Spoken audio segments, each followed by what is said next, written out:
Guys আমাদের এদিকে গেল রাত্রে এমন ঝড় হয়েছিল, ঘূর্ণিঝড়। সেই ঝড়ে কিন্তু আমাদের পৃথিবীটাই কিন্তু উল্টে গেছিল।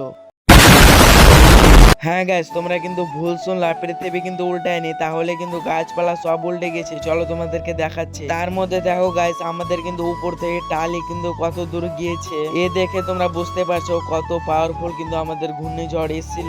আর এদিকে দেখো গাইস, আমাদের দিনের পরিস্থিতি কিন্তু মোটেই ভালো না আজকে। তো যাই হোক, তোমাদেরকে দেখাচ্ছি আমাদের গাছপালার কি অবস্থা। আর এখানে দেখো আমাদের কিন্তু রাস্তার ধারে কিন্তু কতটা পাতা পড়ে আছে, মানে হাওয়াতে কিন্তু এগুলো কিন্তু পাতা চলে এসছে ঘূর্ণিঝড়ে। আর এদিকে দেখো গাইস, আমাদের গ্রামের একজনের কিন্তু চালে উড়ে পড়ে গেছে। সো গাইস, তোমরা বুঝতে পারছো কতটা কিন্তু জোরে হাওয়া বইছিল। সো যাই হোক গাইস, আমরা কিন্তু যাচ্ছি এবার কিন্তু গাছের দিকে। কতটা গাছ পড়েছে তোমাদেরকে দেখাচ্ছি। এই যে দেখো গাইস, এটা কিন্তু আমাদের গাছটা পড়ে গেছে। আর গাইস, এগুলো হলো সজিনের গাছ, আর এরকম গাছ কিন্তু অনেক লোকেরই কিন্তু পড়েছে। সো যাই হোক গাইস, এদিকে দেখো আমাদের রাস্তাঘাট কিন্তু পুরোই পাতাতে ভর্তি। তাই জন্য আমাদের দাদি ফাদিরা সব মানে সকালে উঠে কিন্তু ঝাঁটা নিয়ে প্রস্তুত হয়ে গেছে ঝাঁটানোর জন্য।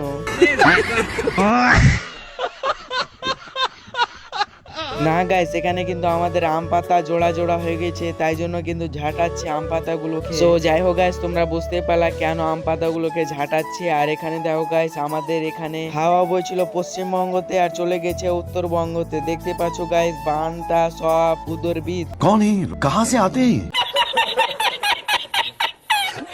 আর গাইস, আমাদের সবুজ জমিটার কি হাল হয়েছে জানো তোমরা, সেটাও কিন্তু দেখতে পাবা। ফলো করে রাখো। বাই।